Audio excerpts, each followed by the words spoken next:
Ever been collecting vinyl and come across an album you didn't know you were waiting for to be released? This is one of those albums. Coming up next.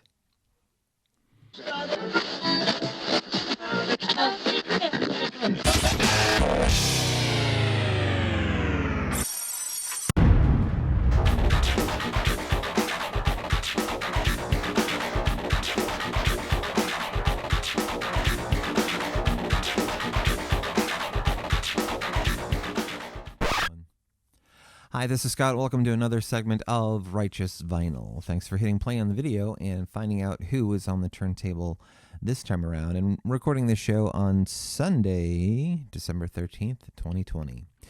Tonight's Righteous Vinyl feature is none other than the legendary Peter Gabriel behind me. And today's vinyl selection is live in Athens, Greece from 1987, just released on vinyl in 2020. Tracks included on this album, of course, are some singles from his catalog from 1977 all the way up to 1986 through the album. So, now this isn't the first time this music has been released. Initially, it was a concert that was released on VHS tape. It was called Peter Gabriel POV, and it was always one of my favorite concerts to watch. As a matter of fact, I watched it so many times that I ended up breaking the tape, unfortunately, and had to wait a few years before I could, experience the concert again.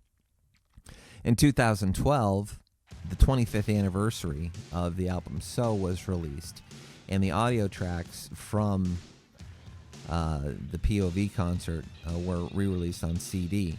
And I think I got the box set just for that concert because I know it was included, because I have a couple of copies of So already. But the box set was definitely worth getting. In 2013, the concert would be released on a Blu-ray format with remastering, with added tracks from the concert, even an opening act from the Prince of Dakar himself, Youssou N'Dour, who also sings with Peter Gabriel within that concert as well. And I did a couple of takes of the show, folks, and I got kind of bogged down in the whole, Peter Gabriel Genesis era. And for those of you who don't know, and most of you probably do, I'm quite the big Genesis fan. So I didn't want to spend too much time talking about Genesis. But yes, the Peter Gabriel era of Genesis was between 1967 and 1974, after he left the band after the concept album of The Lamb Lies Down on Broadway. So the performance and the sound quality of this album is tremendous. I think it's one of the best sounding Peter Gabriel albums to be released. Now, a lot of people have in their collection Peter Gabriel Plays Live. I also have that too. I think this is a better sounding album than the Plays Live concert. Of course, that only goes up to his solo work, right up to the album Security, which has Shock the Monkey on it. But I believe that there's been no other performer that's made the transition better from progressive rock to being a pop icon. And Peter Gabriel is certainly shown his diversity over the years with the other albums, such as his soundtrack for The Last Temptation of Christ and the soundtrack to Rabbit Proof Fence, bringing a whole worldly concept to the album, bringing in musicians from all over the planet, from Africa to from the Blind Boys of Alabama to singing Aborigines from Australia. He's really made an effort to bring the world together through his organization WOMAD, and of course Real World Records as well, to try to get a more diverse musical consciousness, if you will, out there into the universe. So, hats off to Peter Gabriel for that. If there's one person that's brought the world together through music, it's Peter Gabriel. And that's, my whole point to that. Now, about a week ago, I posted that I'd got the album that's hanging up behind me.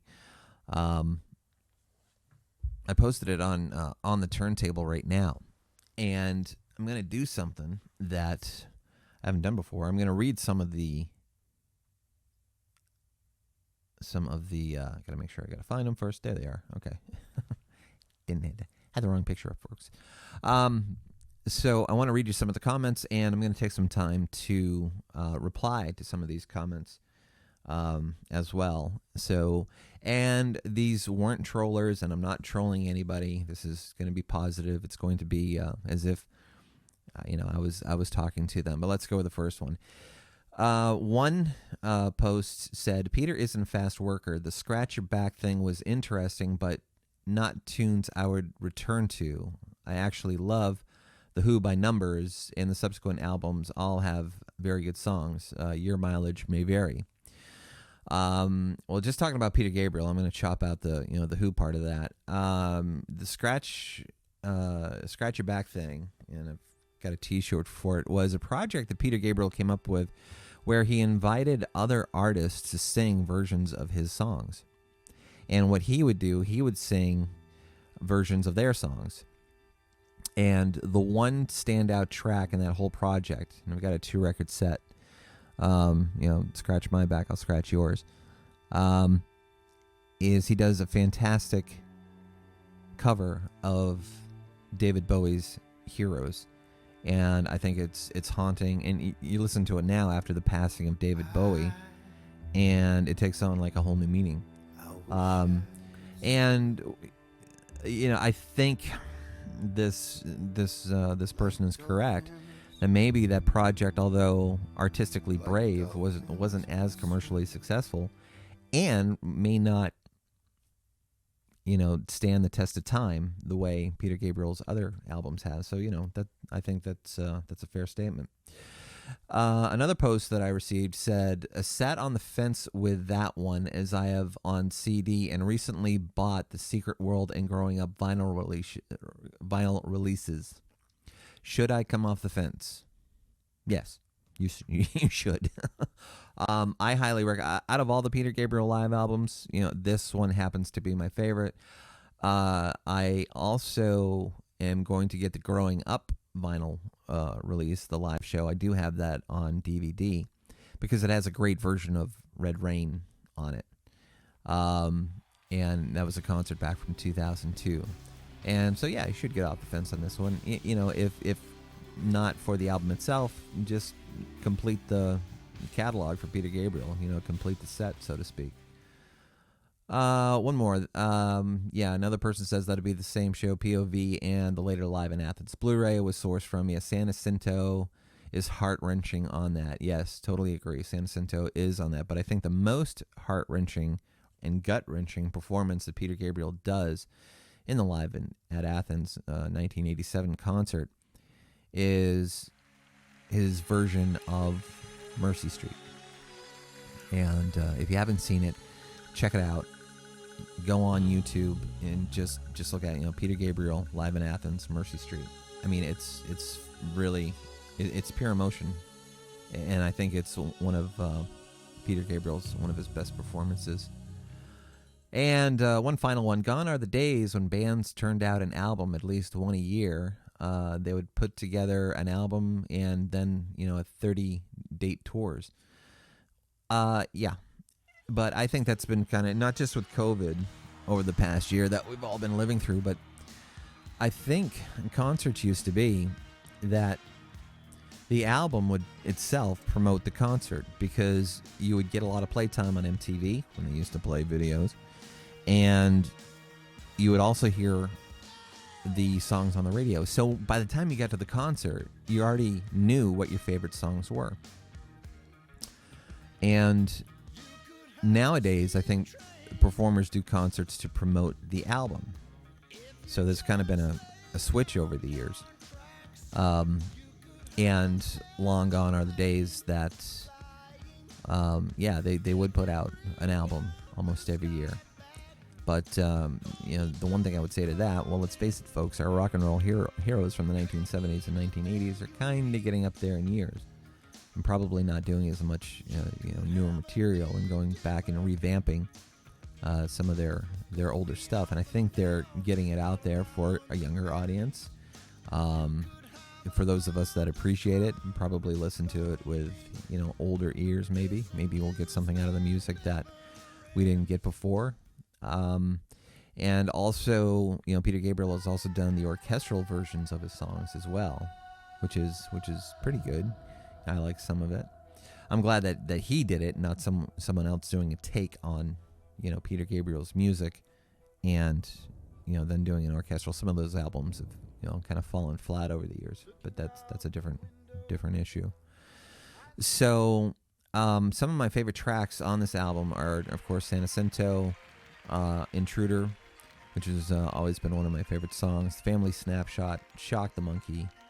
I mean, it's all the classic Peter Gabriel hits, all the way up from, and I probably said this before, from 1977 all the way up to the album. So I would definitely check this album out. I was very excited that it's released on vinyl. Didn't know it was going to be released on vinyl until a few months ago, and I went, I got to get that. That's going to be great. So, and it is. If you've got a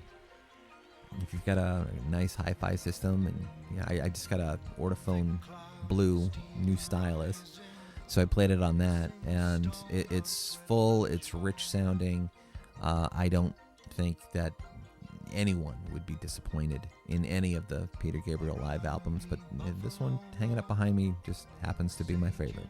So always a shout out to my friends over at On the Turntable right now, and thank you for your comments, and always love to hear what is playing on your turntable as well. I'm Scott Oliver, your host for Righteous Vinyl, always reminding you, no matter what spins in your life, make sure it is playing your favorite type of music. That's going to do it for this episode. Thanks for watching, folks, and hanging out for a bit. Stay safe out there. We're all going to get through this. See you later.